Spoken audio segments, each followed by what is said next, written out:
On this episode, the worst used cars to buy right now, the most reliable vehicles in America, the least reliable car brands, but first, 7 used sedans you should, quote, never buy. Let's get started. The 2017 Audi A3 made Consumer Reports' list of sedans to never buy. They gave it a green choice label recently, but the positives seem to end right there. There are 4 recalls out on this, 3 of which are for airbags, 1 for the potential of an engine stall, which sucks if you're going uphill. The reliability and owner satisfaction scores came in at 1 out of 5. The 2011 Buick Lucerne, not exactly a popular sedan, especially 10 years later. However, it was unreliable enough to give it that never buy label. The Lucerne has 2 recalls, both for the electrical system. The 2011 scored an average of 3 out of 5 for reliability. The same score counts for its owner satisfaction as well. This was another green choice winner from Consumer Reports, the 2011 Chevy Cruze. It was affordable, but came with a lot of headaches for its owners. 7 recalls, electrical systems, brakes, possible engine fires, and problems with the fuel system all plague this Chevy. There are also a variety of steering problems. Gosh, could you go any worse? The reliability and owner satisfaction scores came in 1 out of 5, so I guess it could get worse. The 2015 Chrysler 200 has 8 open recalls and a low satisfaction score from owners as well. The recalls are related to the electrical system, powertrain, airbags, and suspension. Reliability score came in at 3 out of 5. Since its inception in 2012, this vehicle has ranked low for owner satisfaction. On the upside, it has a relatively good safety score from the National Highway Traffic Safety Administration. The 2011 Ford Fiesta also has recalls open for latches, locks, and airbags. CR gave it a score of 1 out of 5 for both reliability and owner satisfaction. For reliability trouble spots, it had problems with the engine and transmission. They said the Fiesta was pretty expensive for what drivers were getting out of it. Well, the Kia Forte had tough years in 2017 and 2019. Not a good reputation there. Consumer Reports noted that the owner satisfaction score for the Forte remained at a 1 out of 5 since 2014. The reliability score was 3 out of 5 for the 2017 model. Both scores dropped to 1 out of 5 for the 2019. That one also racked up 2 recalls.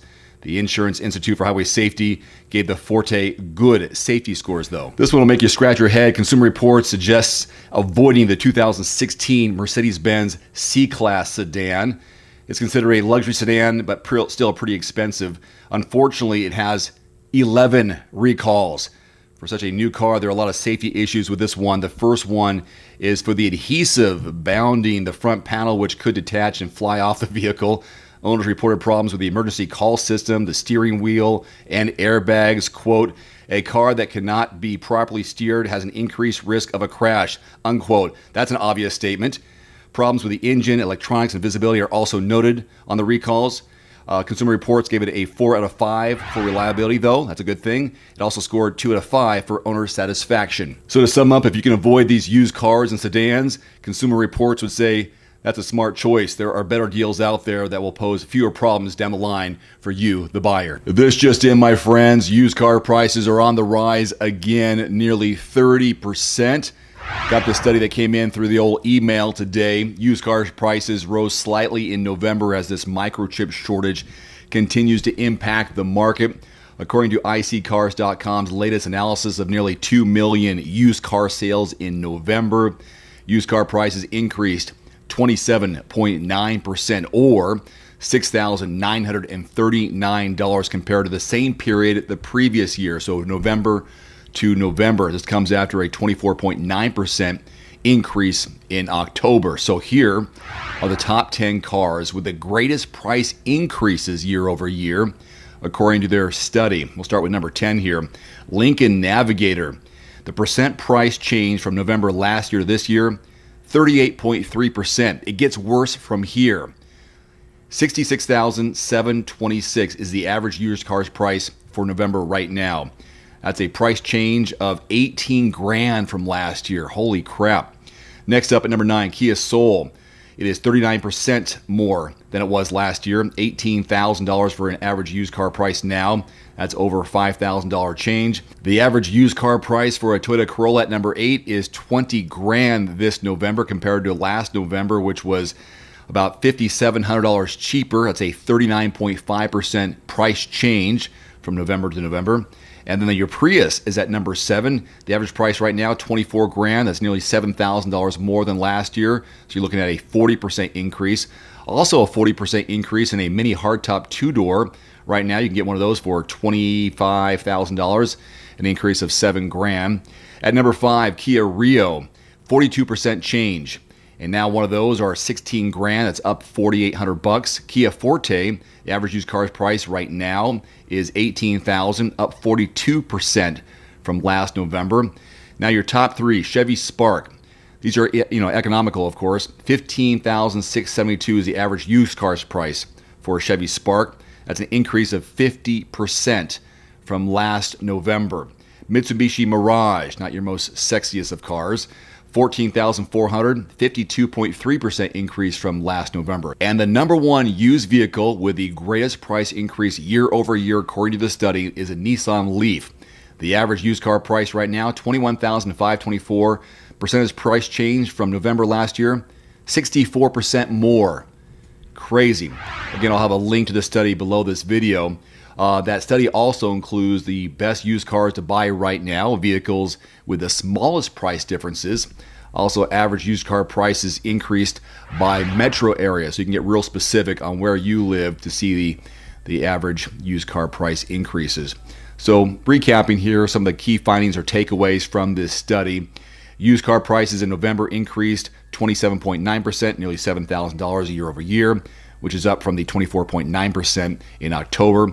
The vehicles with the highest price increases are mainly economical cars, economy cars, and cars with the smallest price bumps are mainly luxury cars. So on the heels of that report, I did some researching trying to figure out when is the best time of year to buy or lease a new vehicle. Of course, there's all these holidays. Right now, of course, is a special circumstance. So I found this from Edmunds. They're saying the best time of year to buy a car is the end of the month. There's also the end of the calendar year. So according to their data, it indicates that December's year-end sales events will give you a perfect storm of savings. You should look at, according to Edmunds, you should look for a vehicle from the outgoing model that has a generous incentive or incentives. According to the data, December has the highest discount off MSRP, 6.1% on average, and the highest incentives. Automakers and dealerships want to close the year with some strong sales, naturally. They also want to get rid of the prior model year cars that are taking up space, so that motivates them to clear the lot, make room for new cars. Of course, COVID has changed a lot of that. Now, each manufacturer handles this sell down differently, so some car dealerships will have a better selection of outgoing year vehicles late in the year, while the pickings could be slim at others. The least discounted months are January, February, March, and April, so the first quarter basically. Better discounted months are May, June, July, August, and September. The most discounted months, October, November, and December. I recently posted a top 10 least reliable car brands in 2021, and the comments below said, hey, what about the most reliable? You gave us the least, what about the most? Well, I'll give you the least at the end of this video, but now here are the 10 most reliable vehicles that you should consider. So according to Consumer Reports, these cars are least likely to have issues, so they're the most reliable in America. So we begin at number 10 with the Mazda CX-9. The other list was brands. These are specific cars in America. So the brands, or the least reliable brands, these are the cars. And the most reliable, or at least number 10, is a CX-9 from Mazda. This three-row Mazda straddles a line where luxury begins and ends. It's also pretty fun to drive for a family hauler. The fact that it's reliable to boot makes it an easy SUV to recommend from Consumer Reports. Number 9, the Subaru Crosstrek. A few vehicles define a segment quite like the Crosstrek. It's a good buy with class-leading ground clearance, tall seating position, and good visibility, a surprisingly spacious cargo area, and multiple driving modes geared towards inclement weather and dirt roads. I love it. And according to Consumer Reports, it also sees fewer trips to the mechanic. Number 8, the Toyota Highlander. It wouldn't be a reliability list without one of these, at least one Toyota on it. Indeed, the Highlander isn't the sole Toyota here. We'll get to that. They especially like the hybrid for its excellent fuel economy, no brainer there, but Consumer Reports didn't break out its reliability list by powertrain.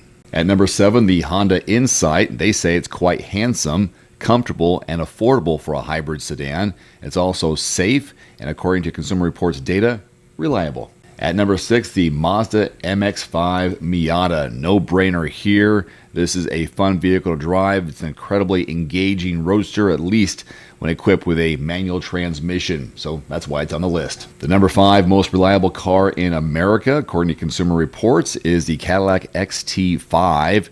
One of the newer nameplates on this list. It also is a hot seller for the American luxury brand. It's also Cadillac's most reliable vehicle. Go figure. Here's your second Toyota, the Prius. The Prius has been the face of Toyota efficiency for years. This popular hybrid won't just save you trips to the bump, it will also save you trips to the mechanic. We're not done with Toyota. How about the Prius Prime at number 3? It's like the standard Prius, including in terms of reliability, but with a bigger battery and a plug. Did you expect to see a Kia at number 2? The Niro Electric. This all-electric member of the Kia Niro family is funky and fun to drive, according to Consumer Reports. If you buy it, you'll not just get a sporty and economical EV, but also a reliable one. And the most reliable car in America, according to Consumer Reports data, the Lexus GX. This Land Cruiser Prada-based GX, which got a perfect score of 100, helped put Lexus back at the top of the Consumer Reports list of most reliable brands this year. This platform itself is on the old side, but an infotainment update for 2022 helps modernize this burly SUV. So there you go, the top 10 most reliable cars in America according to data. Now the least reliable car brands in 2021. Here you go. At number 10, according to HotCars.com, Mercedes-Benz. Once considered the most reliable brand in the world, they are a far cry from that tag these days. Finding themselves in the bottom 10 is a rather dramatic fall from grace. But in recent years, what once was their bread and butter, the C-Class, has let them down. It does not suffer from any major safety-related issues though, mostly just electrical issues that are easily resolved. Number 9, Cadillac. With an over-reliance on the GM parts bin, their biggest problem is their build quality compared to similarly priced luxury cars. It's an old problem that always leaves you wondering why anyone would be willing to shell out twice the money for something that is still, essentially, a glorified Chevy. Hot Cars has Ford at number 8. They say it's a company that has never really had the best reliability record, so landing in the bottom 5 isn't really surprising, especially considering the sheer volume of pickups they produce. What they say is inexcusable is the EcoSport, a confusing blend between a crossover and a Fiesta hatchback. They say it's a very poorly made car and single-handedly brings the brand closer to the bottom of the reliability rankings. Number 7, Mini. In many ways, Mini serves as BMW's guinea pig. Getting rather a lot of technology in a very small package, reliability ends in tears. Although they are improving, BMW are at best average in terms of reliability. Finishing higher than their arch-rival Mercedes is a testament to that improvement. But the little Minis are not so fortunate. Electrical issues aside, it's the engine failures that are far more concerning. At number 6, Volkswagen. It continues to slide into oblivion, says Hot Cars. With so many of their cars now made in China, it is understandable though. For a company to get it so wrong with what is essentially their foundation is rather disappointing to see. One would have expected some form of improvement from such a big company, but with a shift toward electric, they will likely first go backwards before they start moving in the right direction. At number 5, Tesla. In many ways, all current Tesla customers are essentially test pilots for what is basically future technology. Having said that, some of these test pilots are risking their lives in this endeavor. Many of the myriad of issues their cars have are directly related to safety, and that needs to be addressed in short order if they want to retain their customers. Number 4 is Lincoln. Other brands excused from the overall study because of limited data, low sales volume for example, might well have finished worse off than Lincoln, but nevertheless, what is supposed to be a premium brand is frustratingly unreliable. Ford at least has other vehicles to pull their ratings up a bit, but Lincoln pretty much inherited all their problems with no such safety net. Number 3, Fiat. Fiat and its vehicles can now be found at the bottom of their class. The Fiat 124 Spider can usually be found in last or second to last place in all sports car rankings. The Fiat 500 is another car from the Italian manufacturer that's not rated very highly by its owners either. It should be noted that the Fiat 124 Spider is a very decent and fun sports car. However, J.D. Power gave it a downright awful predicted reliability rating, 2 out of 5. That's the lowest rating J.D. Power assigns. Your first runner-up is the Alfa Romeo. Alfa's Giulia model might just be the sportiest model in its class, however. It also ranked towards the bottom in terms of reliability. The biggest issue when it comes to buying an Alfa Romeo is the brand's low reliability rating. There's only a tiny 13% chance that the Giulia won't require any repairs during a 3-year period. Owners have reported problems with its fuel system, the AC unit, power equipment, and interior electronics. And the least reliable car brand on the market, according to Hot Cars, Land Rover Range Rover. The British SUV brand may have a reputation for making luxurious vehicles, but there's nothing luxurious about needing roadside assistance. The previous Range Rover Evoque, as well as the current Land Rover Discovery, both ranked at the bottom of their respective classes. There are several reported problems with these vehicles, such as leaking head gaskets, throttle body coolant leak, oil leaks, air suspension that fails, and the list goes on. One final note, if you are in the market for a new vehicle soon, great. Connect with your local dealership and price and test drive at least 3 different vehicles. A vehicle's strengths and weaknesses can only be discovered when you are behind the wheel. My reviews can be good, but you need to test drive these yourself.